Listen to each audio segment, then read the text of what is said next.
a Pascoal, tem muito vascaíno que tá nessa batida. Pensa aqui comigo, Pascoal, boa noite. Diga. Os caras viram o Botafogo no ano passado levar o Brasileiro e a Libertadores. Viram neste ano o Flamengo levar o Brasileiro e a Libertadores. Em 2023, viram o Fluminense levar o Carioca e a Libertadores. Todos os rivais acumulando títulos e o Vasco, como bem lembrou o Zinho ontem, não dá uma volta olímpica legal desde 2016, o título carioca, onde Jorginho e Zinho eram a comissão técnica e um título nacional não vem há 14 anos. Tá tão pertinho e ao mesmo tempo tão distante, Pascoal. Boa noite. Tudo bem, Plihão? Um abraço pra você. Aê, Zé! Deu um tapa no telhado, deu uma arrumada. Tá tudo arrumado já, tem isso também. O Zinho, quando vai ao salão, ele tira na medida. O Zé Elias, que ele volta careca quando ele vai ao salão. O Zé se irrita com o cabelo. Ele é munheca, ele é munheca. Não, ele se irrita com o cabelo. Eu faço simples, Pascoal. Meu cabelo é o simples. Mas então, senão, assim, se eu chegar em casa careca, eu apanho. Não, eu passo a maquininha, eu passo em casa lá mesmo. Você mesmo quem faz? Meu filho me deu de presente uma maquininha boa, então eu aproveito e faço. Ô, Plihal, deixa eu aproveitar, já que o Zinho falou assim, hoje é o aniversário da pra não gastar dinheiro. Também. Hoje é o aniversário da minha neta mais velha, da Júlia. Opa! A Júlia tá fazendo aniversário hoje, um beijão pra ela. Quantos anos, Pascoal? 20. 20 anos, a Júlia? 20 anos a Júlia. A Júlia tá fazendo Saúde. 20 anos. Tá, uma menina paz, espetacular. Um beijo as pra melhores energias para ela. Para Luísa, para minha neta, para a mãe delas, que é a Aline, para minha filha Tatiana, para o meu neto João, para todo mundo que está lá em casa. Júlia. Para Ana. Júlia, com G. Júlia. Júlia. E, Plihal, você falou do Vasco. Eu acho que agora a probabilidade mudou. Agora o Vasco tem 60 contra 40 do Corinthians. Agora é a vez do Vasco. É o meu percentual também. O Corinthians já teve a possibilidade dele. O Corinthians teve a chance de, em casa, fazer o resultado. É que o Corinthians não jogou bem. Foi inviabilizado pelo jogo do Vasco da Gama. O Diniz disse que o time dele fez o melhor jogo defensivo da temporada. Então, inviabilizou o Corinthians não criou nada, não apareceu para jogar. Muitos jogadores pendurados. Agora não tem nem cartão para discutir, né? Porque pode tomar cartão à vontade, que não vai ter outra partida para suspender. Então, menos cartão vermelho, que vale para a próxima temporada, né? Então, é muito intenso esse tipo de jogo, sabe? Porque o Vasco, mesmo não sendo em São Januário, se tivesse o antigo Maracanã, 120 mil pessoas, o Vasco colocaria 116 mil, porque 4 mil são do Corinthians, né? 116 mil torcedores, não tenho nenhuma dúvida disso. E a torcida do Vasco empurra. A torcida do Vasco é tão valente, tão competitiva como é a torcida do Corinthians. Ela é um pouco ansiosa quando o time começa a errar um pouquinho de passe. Mas se deixar rolar a bola... Eu digo sempre que a torcida do Vasco é diferente porque o que faltar em campo é a torcida inteira. Então a torcida da arquibancada faz uma força muito bonita. Eu espero ver um grande jogo, primeiro. Esquecer esse negócio de cartão, de entrar segurando, e entrar para jogar. Se entrar para jogar, teremos uma grande partida, uma grande decisão. Você acha, Zé Elias, muito boa noite, que o senhor Dorival Júnior, que pode conquistar o seu 4º título de Copa do Brasil, pode tirar algum coelho da cartola no domingo? Você está esperando isso? Boa noite, Tem nome Lira. Não sei, acho que tem vários coelhos aí, viu, Pascoal? Para tirar da cartola. Não, se jogarem todos bem, já é alguma coisa. Boa noite, Pascoal. Boa noite, vovozinho. Boa noite a todos que estão nos assistindo. Eu acho que certamente ele vai mudar a equipe. Ele não vai entrar com os 3 volantes que entrou, até porque eu acho que ele entendeu que precisa de alguém para poder fazer essa bola chegar e precisa de alguém um pouco mais experiente do que o Bidon. É um jogo importante, um jogo difícil. O estádio... Quem você acha que corre mais risco de sair do time, o Bidon ou o Martínez? Os dois. Eu acho que entra Maicon e entra Carrillo. Eu acho. E mantém o Garro. E mantém o Garro ali na frente, mesmo com uma certa dificuldade. Mas o Garro tem dificuldades porque quando você não tem jogadores do meio campo que fazem essa bola chegar até ele não consegue jogar. Ele é muito dependente disso. E o Vasco fez uma marcação, e falei já há alguns dias aqui, que ele tem muitas dificuldades quando você o coloca entre as duas linhas, né? Ele não tem essa mobilidade para jogar, porque o Garro não é um jogador que carrega a bola. Ele não é o cara que carrega a bola, que dribla, que tem um contra um. Dificilmente ele faz isso. Ele é um jogador de 2, 3 toques. Ele domina, toca, se movimenta, vai receber e ele tem a capacidade de pensar e executar muito rápido. Então ele vê as jogadas, né? Como diz o Pascoal, ele antevê as jogadas aí para fazer uma assistência, para fazer uma virada de jogo. Então ele tem essa facilidade, mas ele não consegue carregar a bola. E como ele não tem essa característica, fica difícil para ele muitas vezes jogar nas entrelinhas. Então ele recua. Quando ele recua, ele deixa o Memphis e deixa o Yuri Alberto praticamente sozinhos ali. Os dois só ficam sozinhos e aí fica difícil de jogar. O Vasco surpreendeu o Corinthians. O Vasco pressionou, não deixou o Corinthians sair jogando, né? Tirou ali, em alguns momentos, tirou a zona de conforto do Corinthians e conseguiu jogar porque encontrou muitos espaços. Então, acho que o Dorival vai mexer, deve mexer na equipe justamente pela dificuldade que encontrou. E eu acho que o Vasco, eu também estou nesse percentual aí, 55, 45, eu acho. Acho que o Vasco, por jogar em casa... Mas um pouquinho mais otimista que o Pascoal. Maracanã, pensando na cabeça, no coração do corintiano. Maracanã lotado, a torcida, o time há um bom tempo sem ganhar títulos importantes em termos nacionais, né, internacionais, nacional, em termos de Copa do Brasil e Campeonato Brasileiro já faz algum tempo. Então, assim, eu acho que o Vasco vai usar do ambiente para poder se motivar mais ainda para levar esse campeonato. E o Diniz sabe mexer com os jogadores em relação a isso, né? O Diniz consegue tirar deles essa motivação e acho que às vezes nem precisa. Nesse caso, o Diniz vai fazer, mas acho que nem precisa, porque depois do jogo que nós vimos os jogadores do Vasco ali, após as comemorações, as pessoas, o Verratti chamando, vamos, todo mundo junto, é um sinal que o vestiário está ligado, que o vestiário está querendo, que está muito forte. E o Corinthians precisa jogar o seu melhor jogo. Se não jogar o melhor jogo, perde. Se para você vai ser surpresa se o Dorival não mexer, Tetra, você diria que para você vai ser uma enorme surpresa se acontecer o contrário no Vasco? Se o Diniz mexer? Para mim seria uma enorme surpresa. O que o Diniz faria diferente para começar o jogo? Não tem o porquê, né? O Vasco jogou muito bem com essa formação, vem jogando, foi contra o Fluminense também, né? Os 2 jogos. Eu tô com o Pascoal, acho que o Vasco foi superior, num geral. Foi um jogo muito equilibrado com o Fluminense, os 2 jogos, mas, assim, olhando para a postura em campo, o Vasco...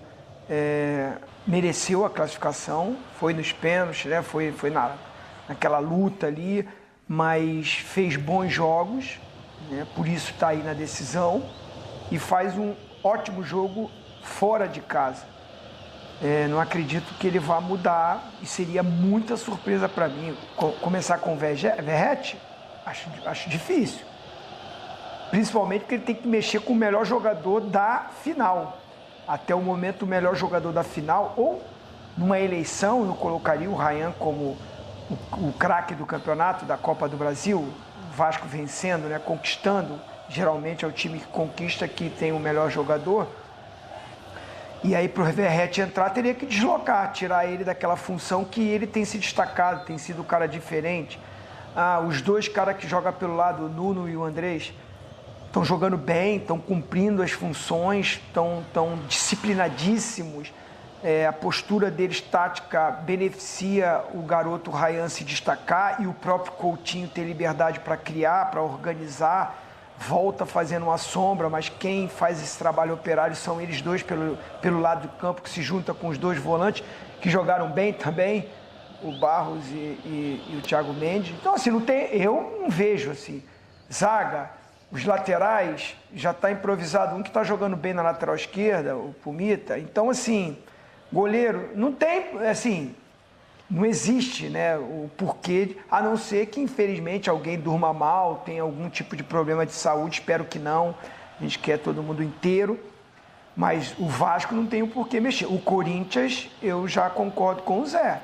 Eu acho que, assim, é necessário... ter algum tipo de mudança, até porque o time não foi bem, e principalmente essa mudança no meio campo. Acho que o Carrillo voltar seria uma peça ideal. É aquele meio-campo que eu, particularmente, já cansei de falar e vou repetir. Esses 11 do Corinthians, bem fisicamente, para mim é um bom time que encara qualquer outro time. E principalmente esse meio-campo com o Ranieri, acho que o Zé Elias, que é o Maicon, né? Eu não tiraria o Ranieri como primeiro volante em frente da zaga, Carrilho de um lado e o Martínez do outro, com o Garro mais liberado na ponta desse losango, mais ou menos como o Coutinho fica liberado no Vasco. Acho que o Garro livre ali, volta, faz essa sombra, mas ele mais livre, chegando nos dois atacantes, é a melhor versão do Corinthians para mim. E esses caras, se jogarem bem, tiverem arrumadinho fisicamente e jogarem bem, o Corinthians tem grandes chances para ganhar. Ô Pascoal, os 11 do Vasco parecem mesmo muito definidos, muito claros. Os do Corinthians, fosse você o treinador do Corinthians, mexeria de que maneira no setor de meio campo? Bom, conhecendo um pouquinho o Dorival, ele vai dar uma sustentação no meio campo. Ele vai dar suporte ali para a marcação no meio campo. E ele não vai tirar o trinco. Ele não tira o homem da frente da zaga. Ranieri, esse aí é definitivo. E eu colocaria os mais experientes para jogar. Carrilho e Martínez. Porque essa é a hora do graúdo. Essa é a hora do peixe grande. Obrigado, Pascoal, por concordar comigo. Não, eu concordo sempre, assim, eu não tenho, eu ia até complementar com isso. Sexta-feira, o Martínez fica torto do lado esquerdo. Você está concordando comigo. O Carrilho joga bem do lado direito, o Martínez do lado esquerdo fica torto. O meu time seria o Ranieri, Maicon pelo lado esquerdo e Carrilho do lado direito. Eu colocaria o Martínez pelo lado direito, que é onde ele se sente mais confortável, e o Carrilho do outro lado. Simples.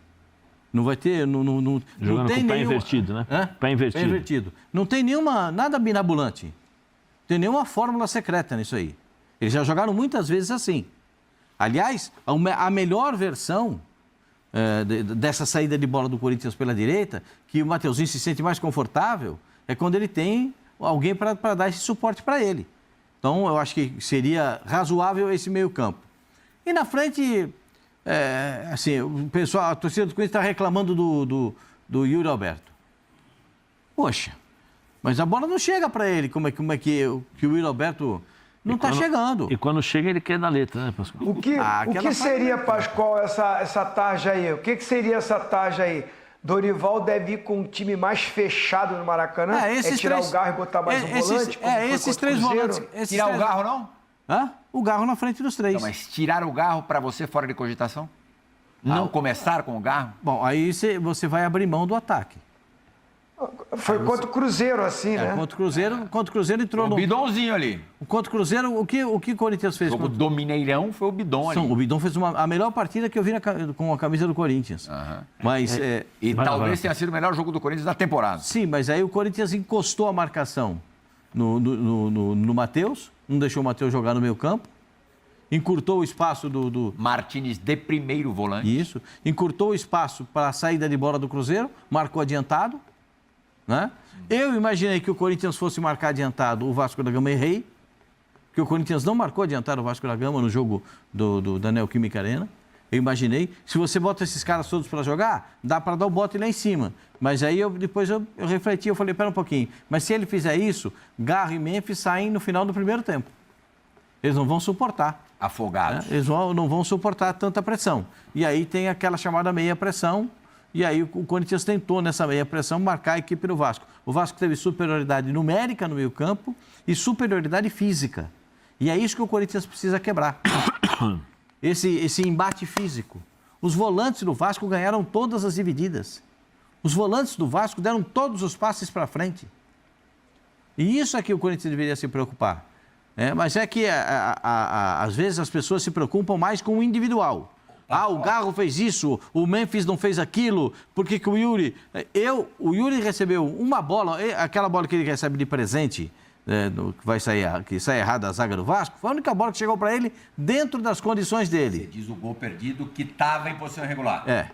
É a única bola que chegou em condições dele, que é que ele dá... que ele recupera a bola do Cuesta. Uma que ele recupera do Cuesta e a outra no segundo tempo que ele pega a bola, mas ele já estava na posição de impedimento. E a outra que ele tenta dar de carrinho. Eu não sei para que o Roberto falou assim para você, cara, fica de pé. Na hora que você for chutar, fica de pé. Não precisa se atirar na bola para chutar. Fica de pé, cara. Fica de pé. Bota o corpo assim, encaixa o pé na bola. Eu lembro do Tele, cara. O Tele era chato, mas ele era espetacular. Espetacular. Mas Ele se dava acho, o cara... Hã? Hein, Pascoal, eu acho que com o Tele o Yuri não jogaria. Mas ele ia ensinar o Yuri a jogar. Eu acho. Porque o Yuri, eu vi tantos ele ensinar a bater na bola, Zé. Sim, mas... Eu vi tantos. Mas assim... Gente que foi campeã do mundo. Então, cru aqui, bate aqui, bate aqui. Ele fazia os caras... Mas eles chegaram com o mínimo de base, né, Pascoal? E aí depois o Tele corrige. Eu acho que, assim, um dos problemas do Yuri Alberto nesse sentido é que ele só tem uma maneira de jogar. É o arranque. Ele só tem uma maneira, ele se movimenta e espera receber essa bola para correr contra os zagueiros ou na movimentação no facão, tal, para receber essa bola para finalizar. Quando o time do Corinthians não consegue jogar dessa forma e proporcionar ao Yuri Alberto esses lances, ele não entra no jogo. Ele não consegue entrar no jogo. Pivô, Zé. Sim, ele Pascoal, mas aí com todo respeito ao pessoal que está na comissão técnica, ao fisiologista, não sei quem está ali, não sei como é que funciona. Ô Pascoal, eu fazia, o vovozinho sabe o que eu vou falar.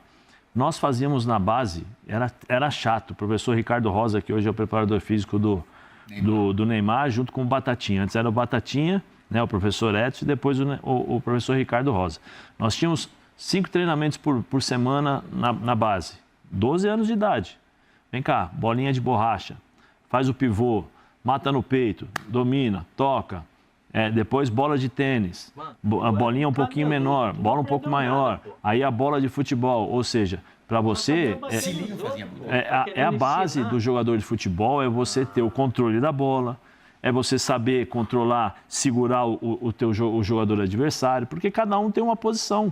O volante, ele marca, ele faz as coberturas, mas ele tem que ter um bom passe. O volante hoje só marcador vai ficar limitado a jogar. Ele vai ter dificuldades para ser titular sempre. Talvez ele entre uma partida ou outra mais específica, né? Então você tem que ter várias... Sem base, o Yuri Alberto foi artilheiro do Brasileiro ano passado. Sim, mas é como o time do Corinthians jogava. O time do Corinthians conseguia jogar, conseguia criar oportunidades. Foi o que eu falei aqui. O time do Corinthians não está conseguindo criar para ele as situações que criaram no ano passado. Então, o que acontece? Partir dele, o que eu sempre falo, a minha crítica em relação ao Yuri Alberto é isso, ele entender o que o jogo pede. Só que quando ele precisa entender, primeiro, ele não entende. Ele não tem parece que às vezes ele está desconectado do mundo. Aí eu vou pegar o exemplo do Mateuzinho. Jogo difícil, final de Copa do Brasil. Você está num sufoco lá atrás, eu toco a bola para o centroavante, não é para ele fazer letra, porque primeiro, ele não sabe fazer isso. Segura a bola, meu filho, segura a bola aí que eu vou ter que sair. Eu vou respirar, a gente tenta segurar e chegar e inverter a pressão, mas eu preciso que você segure a bola. Eu quero que você faça um 2 com o Memphis. Então, eu quero que você se aproxime com o Memphis e toca aqui. O Memphis vai tocar para você, você devolve para ele. O Memphis vai servir como um meio armador. Como o Coutinho faz quando o Rian está lá. Rian, toma a bola. O Rian faz a parede, devolve o Coutinho, manda lá na lateral. Abre o jogo, distribui o jogo. Então, assim, o problema do Corinthians nesse aspecto é assim, é isso. E aí, as críticas, muitas vezes que aparecem para o Yuri Alberto, é a falta da base que ele tem na base técnica. Porque são lances que todo mundo vê que ele tem dificuldades para jogar. Eu não preciso falar, todo mundo está vendo que são dificuldades. E aí, é isso que eu falo. Cadê o pessoal do staff? Ao invés de se preocupar em correr 1 quilômetro, a intensidade absurda, você não conseguiu chegar a 13 quilômetros por dia aqui. Não, vem cá, vamos fazer um trabalhinho de base, Yuri. Ô, meus 2 zagueiros da base, vem cá. A hora que eu tocar a bola no Yuri, menos você GPS, chega. mais teoria? Sim, mais prática. Porque o que acontece, Plirra, nesse jogo é importantíssimo você ter a bola nos pés.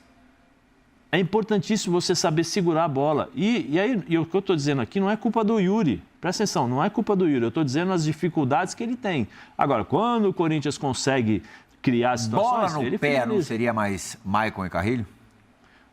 Esse é o meu time. Esse é o meu time. Maicon, Ranieri e Carrillo. Bidon também. O Martínez, caso o Martínez jogue como primeiro volante, nada pelos lados, difícil pelos lados. Talvez no segundo tempo para ele fechar um pouquinho mais. O Ranieri não vai melhor que o Martínez de primeiro?